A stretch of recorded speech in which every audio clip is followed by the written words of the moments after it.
Selain mengeluarkan corak livery spesial pada balapannya di kandang sendiri, tim Haas juga meluncurkan update besar pertama dan satu-satunya musim ini di GP Amerika Serikat pekan lalu. Haas sejatinya menjadi tim terakhir yang mempertahankan desain sidepod kolam khas Ferrari dan jadi satu-satunya tim dengan konsep sidepod yang berbeda sejak GP Spanyol. Namun akhirnya, Haas lulu juga dan tergiur untuk mengganti konsep sidepodnya dengan mengadopsi desain downwash milik Red Bull yang memang menjadi primadona di era ground effect. Update merupakan hal yang dinanti bagi Nico Hülkenberg dan Kevin Magnussen. Mereka sudah berbulan-bulan balapan dengan kondisi survival mode, alias yang penting finish karena sudah pasrah dengan performa mobilnya yang banyak masalah serta sulit diperbaiki. Masalah terbesar di mobil VF23 adalah ketidakseimbangan aerodinamika yang menyebabkan masalah degradasi ban yang parah ketika dipakai long stint atau saat balapan.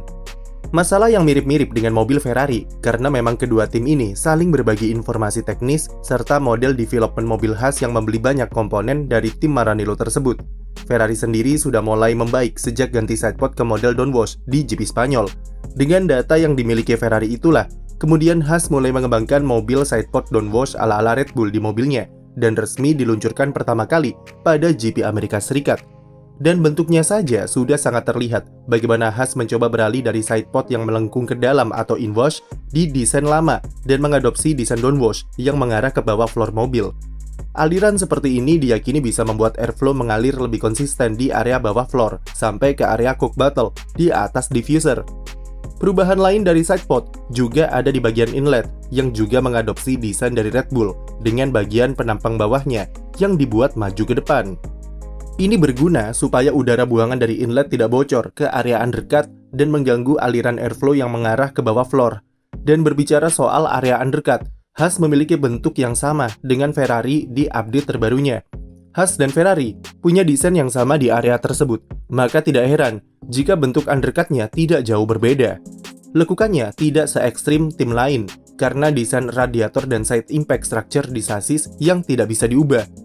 Undercut ini fungsinya adalah untuk memperkuat energi dari airflow yang datang dari depan mobil dan diarahkan ke floor yang juga mengalami beberapa pembaruan di mobil Haas. Haas nampak mengadopsi desain yang mirip seperti McLaren untuk area bukaan yang lebih besar dan potongan-potongan yang lebih detail di pinggir floor.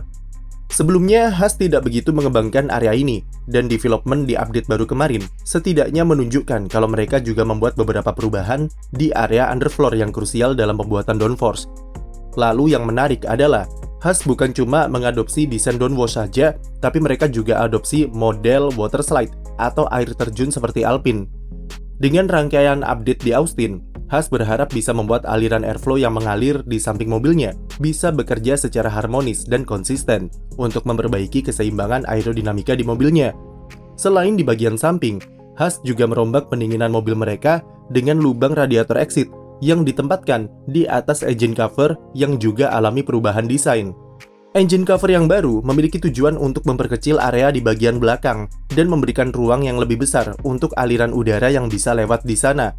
Masalah utama dari desain engine cover ini mungkin adalah lubang radiator exit yang besar dan tidak ada elemen yang mengatur udara panas buangan dari mesin. Udara ini merupakan udara dengan tekanan yang rendah dan bisa mengacaukan airflow yang mengarah ke belakang. Kalau tidak dimanajemen dengan baik, maka bisa mengganggu distribusi downforce yang bisa merembet ke keseimbangan mobil yang tidak stabil. Oleh karena itu, update Haas ini meskipun nampak seperti evolusi, tapi secara performa, mereka masih jauh dari kata improve. Walaupun sebenarnya masih sulit menilai bagaimana upgrade Haas bekerja karena situasi GP Amerika Serikat yang kurang ideal untuk menguji coba upgrade baru. Sprint Weekend hanya memberikan kesempatan bagi Haas 1 kali latihan bebas untuk memahami paket baru di mobilnya. Dari segi kualifikasi, Haas sebenarnya punya kecepatan untuk tembus ke sesi Q3 seandainya Hülkenberg dan Magnussen sama-sama tidak terganggu hot lap-nya.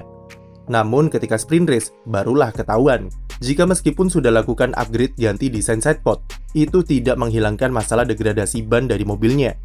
Di sisi Nico Hülkenberg, semua terlihat baik-baik saja, dan pace dia nampak lebih stabil sepanjang balapan. Tetapi berbeda dengan Kevin Magnussen yang tidak merasakan adanya perubahan dan beberapa kali kecepatannya fluktuatif naik turun atau tidak stabil. Sama seperti Aston Martin Akhirnya Haas memutuskan untuk mengganti dan mengutak-atik settingan mobilnya setelah sprint demi memperbaiki performa mobil serta pengumpulan data untuk memahami konsep sidepod baru tersebut. Walaupun resikonya adalah Magnussen dan Hülkenberg harus start dari pit lane, hasilnya kedua pembalapnya merespon positif perubahan tersebut dan menyimpulkan jika tim hanya perlu settingan serta pemahaman yang lebih dalam mengenai konsep mobil barunya. Walaupun di atas kertas, masih ada perbedaan performa antara Hülkenberg dan Magnussen, di mana pembalap Jerman itu bisa mencatatkan performa yang lebih stabil ketimbang Kevin yang masih naik turun. Perbedaan performa tersebut ada hubungannya dengan kelemahan di mobil Haas yang kurang cocok dengan gaya balapnya. Magnussen dan Hülkenberg sejatinya sama-sama menyukai mobil oversteer, tetapi perbedaan di antara keduanya adalah Magnussen gaya balapnya lebih lembut, sementara Hülkenberg lebih agresif saat berbelok. Gaya balap lembut Magnussen sayangnya tidak begitu cocok dengan mobil VF23 yang bermasalah dengan keseimbangan aerodinamika ketika fase mengerem sampai rotasi saat masuk tikungan. Cara Magnussen berbelok adalah dia akan mengerem sambil memutar setirnya secara perlahan untuk masuk ke tikungan lebih awal. Tapi, metode itu tidak bisa ia lakukan di mobil Haas musim ini karena keseimbangan aerodinamika yang kurang bagus malah menyebabkannya alami understeer di tikungan.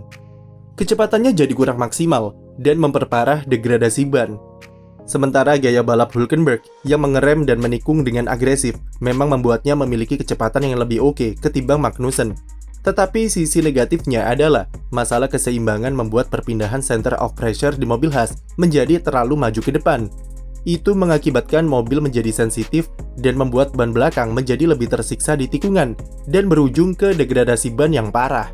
Jadi meskipun Magnussen dan Hülkenberg punya pendekatan driving style yang berbeda, tetapi masalah fundamental yang mereka alami sama persis, yaitu degradasi ban karena kacaunya keseimbangan mobil. Problem inilah yang coba diatasi oleh Haas dengan konsep terbarunya, dan meskipun GP Amerika tidak berjalan sesuai harapan, tapi setidaknya mereka sudah tahu apa inti dari masalahnya dan jalur development mobilnya sudah jelas untuk 2024 nanti. Salah satu alasan kenapa Haas mengeluarkan upgrade besarnya sangat telat di akhir musim adalah karena mereka ingin sekalian untuk mengembangkan mobil tahun depan.